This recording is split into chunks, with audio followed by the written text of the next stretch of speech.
আসসালামু আলাইকুম। SIP learning light হাউসের আরো একটি নতুন ভিডিওতে আপনাদের সকলকে শুভেচ্ছা ও স্বাগতম জানাচ্ছি। আমি মাহফুজুর রহমান হিমু। আচ্ছা, আপনি কি কখনো ভেবে দেখেছেন আপনার পরনের টি-শার্টের তুলনায় আপনার জ্যাকেটটি কি জন্য বেশি ভারী? এর পিছনে মূলত টেক্সটাইলের অত্যন্ত গুরুত্বপূর্ণ একটি টার্মস জিএসএম। জিএসএম মানে কি? জিএসএম এর পূর্ণরূপ হচ্ছে গ্রাম পার স্কয়ার মিটার।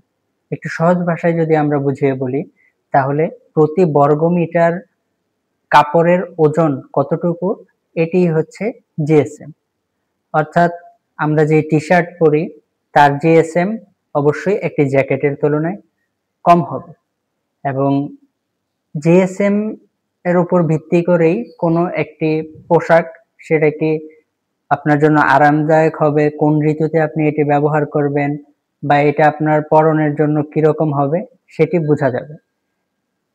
মনে করেন আপনার একটি টি-শার্টের ওজন হচ্ছে 150 জিএসএম। তার মানে হচ্ছে 1 বর্গমিটারের মধ্যে তার 150 গ্রাম রয়েছে, এবং একটি জ্যাকেটের ওজন যদি হয় 450 জিএসএম, তাহলে তার প্রতি বর্গমিটারের মধ্যে 450 গ্রাম রয়েছে।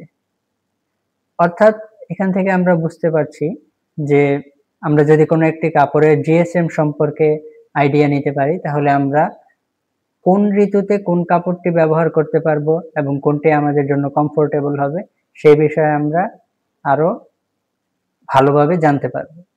আমরা পরবর্তীতে আরো একটি ভিডিওতে কিভাবে জিএসএম পরিমাপ করা হয় সেটি নিয়ে আপনাদের সামনে হাজির হব। সেই পর্যন্ত সকলকে ধন্যবাদ। আসসালামু আলাইকুম।